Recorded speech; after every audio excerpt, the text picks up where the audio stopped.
Glad we're able to take a little time here on this Tuesday to share a few words with you, and I trust it'll be a help to you today.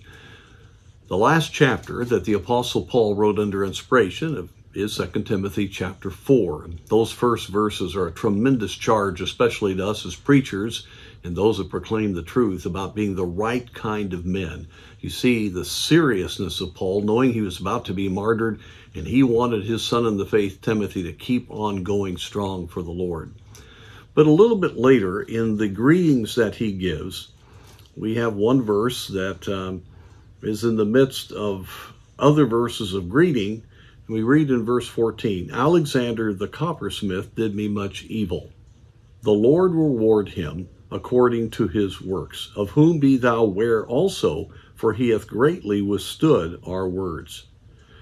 And evidently he did great damage to Paul's ministry there in the Ephesian area at that time when he was ministering there.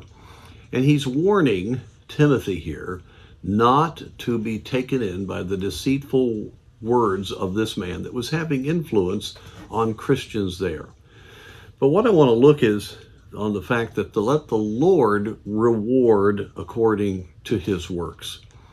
The Bible makes it clear that we're to love our enemies, that we are not to take vengeance into our own hands. Vengeance is mine, saith the Lord, I will repay.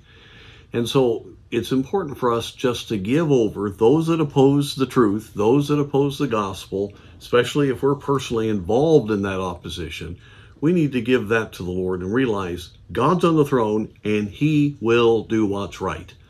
This last Sunday morning, I spoke on the righteousness and justice of God. That comes out of his holiness. And you can be absolutely guaranteed that God will always do what is right. And so as we look at many, many people in authority, people in places of influence, even in the evangelical realm that are leading people astray and giving out truth that lack of truth and guised as truth. And as we look at the opposition that is coming from many to Bible Christianity, we must keep our spirits right. That's God's business. We don't need to listen to them. We don't need to be influenced, just like Paul says here, but we need to let God take care of it. Our spirit must be right so that God can just use us as a vessel of honor to show forth his power and his blessing. We don't want to choke that channel of blessing.